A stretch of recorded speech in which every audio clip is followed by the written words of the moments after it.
जब आंख खुले तो धरती हिंदुस्तान की हो, जब आंख बंद हो तो यादें हिंदुस्तान की हो।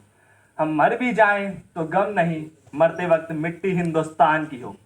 परम सम्मान्य शिक्षकगण, सभागार में उपस्थित सभी मान्य जन एवं मेरे प्रिय मित्रों, मैं भारत देश के मध्य भारत की जन्मभूमि संस्कार धानी जबलपुर से अजय कुमार चौधरी आज आप सभी के समक्ष अपने विचार प्रकट करने आया हूं।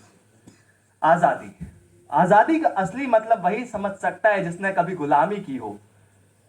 हम सौभाग्यशाली हैं जो हमने स्वतंत्र भारत में जन्म लिया है। यूं तो आजादी की लौ 1857 में ही जल चुकी थी, जो विशाल बनकर 1947 में हमें आजादी दिला लाई। लोग मर जाते हैं, लोग मिट जाते हैं, लोग फांसी के फंदे पर लटक जाते हैं। ये तो वो उनकी देशभक्ति है जो हमें दिखती है। ये तो उस काल की देशभक्ति है, क्योंकि ये कसौटी थी तब की।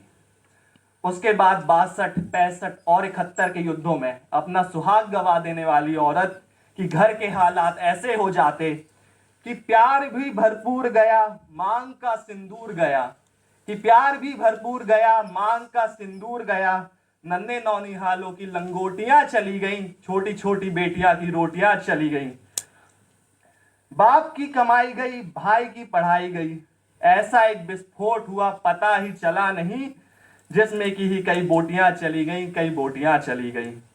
और आपके लिए तो एक आदमी मरा है साहब, किंतु मेरे घर की तो रोटियां चली गई, मेरे घर की तो रोटियां चली गई वाले हालात पैदा हो जाने पर भी एक माँ अपने बेटे को सरहद पर दुश्मनों की धज्जियां उड़ाने भेज देती थी और उसे पत्र लिखकर ये कहा करती थी कि ये माँ ने खत लिखा है बेटे, इसे चाव से, कि पुत्र मेरे ना घबरा जाना, 1 इंच भी पीछे ना हटना, चाहे इंच इंच कट जाना, चाहे इंच इंच कट जाना। कहीं से 4 पंक्तियां लिखकर लाया हूं जनाब, जरा गौर फरमाइएगा। किसी गजरे की खुशबू को महकता छोड़ आया हूं, किसी गजरे की खुशबू को महकता छोड़ आया हूं, मेरी नन्ही सी चिड़िया को चहकता छोड़ आया हूं। मुझे अपनी छाती से लगा लेना है भारत माँ, अपनी माँ की बाहों को तरसता छोड़ आया हूं।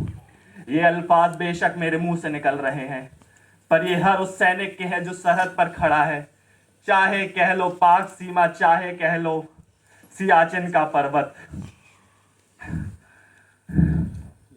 ये वो व्यक्ति है जो अपने वतन प्रेम के लिए अपने प्यार को छोड़ आया है।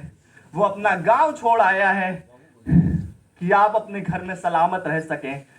वो अपनी माँ को छोड़ आया है कि आप अपनी माँ के साथ खुश रह सकें। वो अपने बच्चे को छोड़ आया है कि आप अपने बच्चे का भविष्य बना सकें। एक बात सुनी थी, बहुत दुख हुआ था। कुछ लोग बात करते थे कि इन सैनिकों को तो राशन फ्री में मिल जाता है, इन्हें दारू फ्री में मिल जाती है। मैं तो आपसे पूछना चाहूंगा कि क्या वो सैनिक चंद पैसों के लिए अपनी जान लगा के वहां सरहदों पर खड़ा है कि हाँ आज मैं मरने के लिए तैयार हूं? नहीं, वो इसलिए नहीं खड़ा है कि उसे चंद पैसों की जरूरत है, बल्कि वो इसलिए खड़ा है कि उसे उसके भारत से प्रेम है, वो आपकी रक्षा करना चाहता है। जाते जाते एक बात कहना चाहूंगा कि कभी किसी सैनिक से मिलो तो ज्यादा कुछ नहीं, बस एक थैंक यू, बस एक थैंक यू। जय हिंद, जय भारत, जय हिंदुस्तान। धन्यवाद।